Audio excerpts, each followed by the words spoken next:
Hey, so let's talk about something we all kind of struggle with, right? Letting go. We usually think of it as this forceful thing, like you have to push something away with all your might. But what if there's another way to see it? What if ancient wisdom saw it not as a fight, but as a kind of natural ripening, a process that makes letting go feel, well, almost effortless? Let's dig into how that idea really works. Okay, this quote really just gets right to the heart of it. It paints this incredibly vivid picture, doesn't it? The mind being beaten by this thing it calls a wretched craving. This isn't just a minor annoyance we're talking about. This is the very thing that makes sorrow grow like crazy, just like grass after a downpour. This is the tangle we're trying to figure out. So, yeah, before we can even think about releasing our grip, we have to understand what it is we're holding on to so tightly in the first place.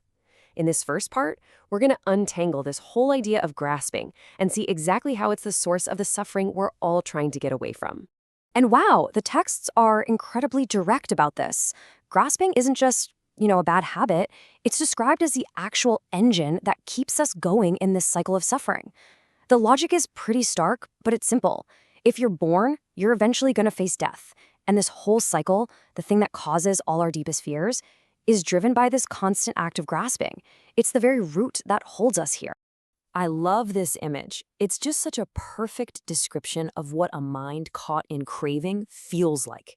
It's not peaceful, is it? It's that restless, jumpy energy, always leaping from one desire to the next, never really satisfied. Just like a monkey swinging through the forest, always reaching for the next piece of fruit. That constant, agitated movement, that's the signature of a mind that hasn't learned how to let go yet. Okay, so if grasping is the problem, what's the fix? Well, the texts are clear. You can't just wish your attachments away. It doesn't work like that. Instead, letting go is presented as a skill you have to learn. It's the result of deliberate, methodical training. It's all about cultivating a mind that's actually ready for freedom. And what's so amazing about this is how practical it is. It's literally a training program for your mind. So step one, you guard your senses. You're like a gatekeeper for your own mind. Step two, you turn inward and you just watch what's going on without judging. And from that calm, aware place, you can then do steps 3 and 4. You actively choose to grow what's helpful, and you actively choose to let go of what's not. This isn't passive at all. It's a full mental workout that gets the soil ready for that release to ripen. What's so deep about this training is that it changes how we relate to, well, everything. Look at this comparison here. It shows that even awesome experiences, like pure bliss, can become a trap if we start grasping at them. Your mind can literally get fettered or chained up, even by pleasure.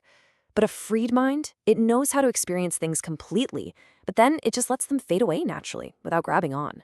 That is the huge difference between being a prisoner of your own experiences and being the master of your own mind. And after all that cultivation, when the mind is ready, something pretty incredible happens. This is the moment of release. And it's not some big, violent act of will. It's the natural result of all that work. It's a ripening. The mind, which is skillful now, just lets go because, honestly, holding on just doesn't make any sense anymore. Ah, and here it is. This is the central metaphor for release, and it's just perfect. The text talks about a mendicant, basically a spiritual seeker, who gets to this state.